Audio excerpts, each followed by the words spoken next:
Hello children, welcome to our new session. Last session பார்த்தீங்கன்னா நம்ம வந்து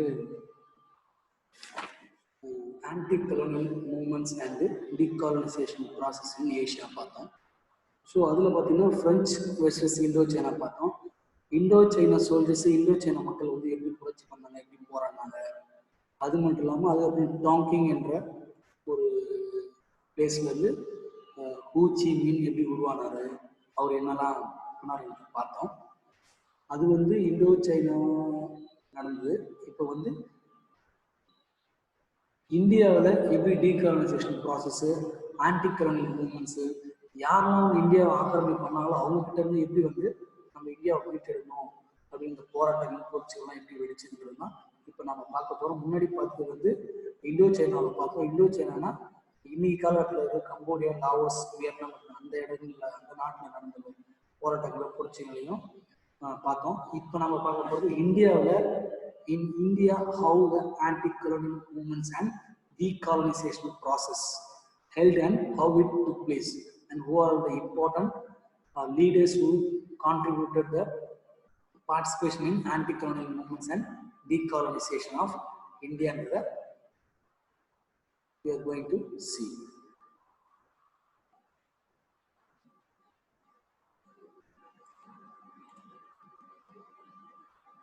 So decolonization in India. So see here in some of the Indian people started their anti-struggle movements against British. British clear out.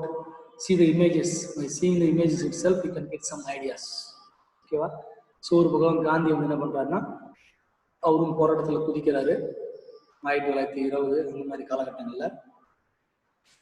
அதுக்கப்புறம் நடுத்தர மக்கள், விவசாய மக்கள், இளைஞர்கள் எல்லாருமே பிரிட்டிஷ்க்கு எதிராக இந்த மாதிரி போர்க்குடி தூக்க ஆரம்பித்தாங்க. ஃப்ரீ இந்தியா, பிரிட்டிஷ் டைரனி அப்படின்ற கொள்கை நிறைய விஷயங்களை எதிர்த்து அவங்களோட பேனரு, போர்க்குடிகள், போராட்டங்கள், புரட்சிகள்லாம் நிறைய வெடிக்க ஆரம்பிச்சது. ஸோ இந்த இமேஜை பாருங்கள். This is how the Indian started their decolonization or anti-colonial movements against the Britishers. The remaining we will see the next slides. Just to give an introduction about the decolonization, anti-colonial movements against the Britishers. Go to the next slide and we see.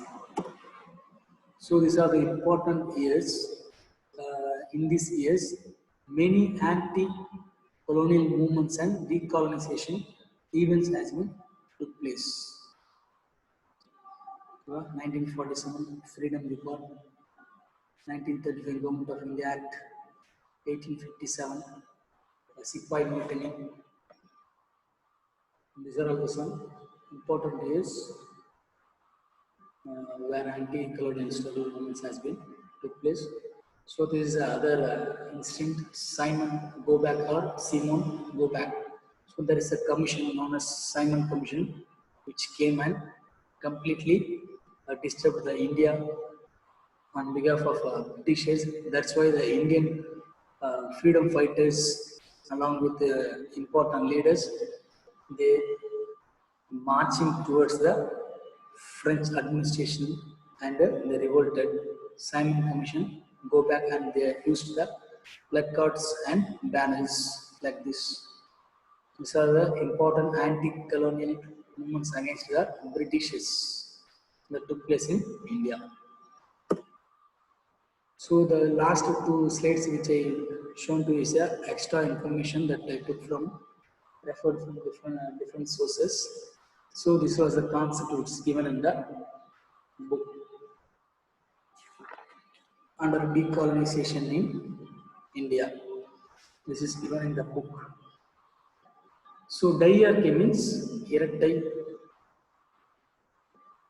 ஆட்சி முறை. It's a administrating a government in with two different powers. Especially the French or British people who ruled or who dominated India, they introduced a system in the year 1999, that is known as Government of India Act, introduced a diarchy that provided for elected provincial assemblies as well as for Indian ministers to hold certain portfolios under transferred subjects. So this means in the year 1919, British government introduced a act that is known as GOI, Government of India Act. So in that act, so this act was introduced in the British Parliament, which is maintaining or administering in India. So they introduced a Government of India Act 1919. Remember this year and act. So in this act, they introduced a new concept that is known as a diarchy. Why this act has been introduced in India means, so Indians started revolting or fighting for the freedom against the Britishers. So that led to the Britishers just they are giving some slight benefits to the Indian politicians and the Indian leaders, so that only our Indian leaders will get be silenced. That's why the British government introducing Government of India Act, that is diarchy system. Diarchy system means, see these images. See these two images. Diarchy system என்னன்னா central government அதில் வந்து Britishers இருப்பாங்க, கீழே ப்ராவின்சஸ்னா மாகாணங்கள்னு சொல்லுவாங்க. இந்த மாகாணங்களில் பார்த்தீங்கன்னா இந்திய லீடர்ஸ் யாராவது அவங்க வந்து நீங்கள் ஆட்சி பண்ணிடலாம் அப்படின்ற மாதிரி ஒரு சிஸ்டத்தை இன்ட்ரடியூஸ் பண்ணுறாங்க. ஆனாலும் இதை பாருங்க, டயர் என்னன்னு பாருங்க, central subjects, provincial subjects. So இந்த இமேஜ் பாருங்க, இது வந்து மாடர்ன் டேல நடக்கிற விஷயம், இன்னைக்கு காலகட்டங்களில் நடந்துட்டு இருக்க விஷயம். இது நல்லா பாருங்க. So central subjects means assume central modern day central government as a British government, and provincial subjects as a state governments. புரியுதுங்களா? டயார்கி சிஸ்டம் என்னன்னா, central government state government assume பண்ணிக்கோங்க. அந்த மாதிரி அசியூம் பண்ணாதான் உங்களுக்கு இந்த கான்செப்ட் புரியும். ஏன்னா பிரிட்டிஷ் கவர்மெண்ட் இருக்கான், அவனுக்கு கீழே இந்தியன் கவர்மெண்ட். அதே மாதிரி இன்னைக்கு காலகட்டங்கள் மாடர்ன் டே கவர்மெண்ட்ல சென்ட்ரல் கவர்மெண்ட் இருக்கு, சென்ட்ரல் கவர்மெண்ட் கீழே ஸ்டேட் கவர்மெண்ட் இருக்குது. ஆனாலும் பார்த்தீங்கன்னா ரெண்டு கவர்மெண்ட் இருந்தாலும் ஆனால் முக்கியமான பவர்ஃபுல்லாகவே சென்ட்ரல் கவர்மெண்ட் கிட்ட தான் இருக்கும். அதே மாதிரி தான் இங்கே பார்த்தீங்கன்னா அந்த காலகட்டங்களில் 1919 பிரிட்டிஷ் கவர்மெண்ட் இருந்தது. முக்கியமான பவர் சென்ட்ரல் பவர்ஸ், முக்கியமான டிஃபென்ஸு, மற்ற எல்லா கண்ட்ரோலையுமே ஃபுல்லாக அவங்ககிட்ட வச்சுப்பானுங்க. மற்ற சில டம்மியான இருக்கிற பவர்ஸு, சில போர்ட்ஃபோலியோஸ்லாம் மற்ற துறைகள், வீக்காக இருக்கிற துறைகள், எதெல்லாம் கவர்மெண்ட்டுக்கு தேவையில்லாம கொஞ்சம் வேஸ்டான டிபார்ட்மெண்ட், அந்த எல்லாத்தையும் போர்ட்ஃபோலியோஸ்ல டிபார்ட்மெண்ட்ஸ் அண்ட் டிஃப்ரெண்ட் மினிஸ்ட்ரிஸ், அதை எல்லாத்தையும் என்ன பண்ணுவாங்கன்னா மாகாணங்கள் கிட்ட கொடுத்துருவாங்க. அந்த மாகாணங்கள்ல பார்த்தீங்கன்னா இந்தியன் ரூலர்ஸ், இந்தியன் லீடர்ஸ் யாரா இருந்தாங்கன்னா அவங்க இதை வச்சு எதுவுமே பண்ண முடியாம டம்மியாவே வந்து பிரிட்டிஷ் கவர்மெண்ட் கீழே ஒர்க் பண்ணிட்டு இருப்பாங்க. இதுதான் இப்போ இன்னைக்கு காலகட்டங்களில் நடந்துட்டு இருக்கு. சென்ட்ரல் கவர்மெண்ட் இருக்கும், அதுக்கு கீழே ஸ்டேட் கவர்மெண்ட் இருக்கும். ஸ்டேட் கவர்மெண்ட் கீழே ஸ்டேட் கவர்மெண்ட் ஒரு சில பவர்ஸ் கொடுப்பாங்க, ஆனால் அந்த பவர்ஸை வச்சு ஸ்டேட் கவர்மெண்ட்ல எதுவுமே பண்ண முடியாது. அதே மாதிரி தான் இங்கே பிரிட்டிஷ் பார்த்தோன்னா முக்கியமான இம்பார்ட்டன்ட் பவர்ஸ் எல்லாத்தையுமே அவன் கையில் வச்சுப்பான். That is not central powers. So provincial subjects என்னன்னா, ப்ராவின்ஷியல் மாகாணங்களில் சில இந்தியன் லீடர்ஸ், இந்தியன் மினிஸ்டர்ஸ் இருப்பாங்க.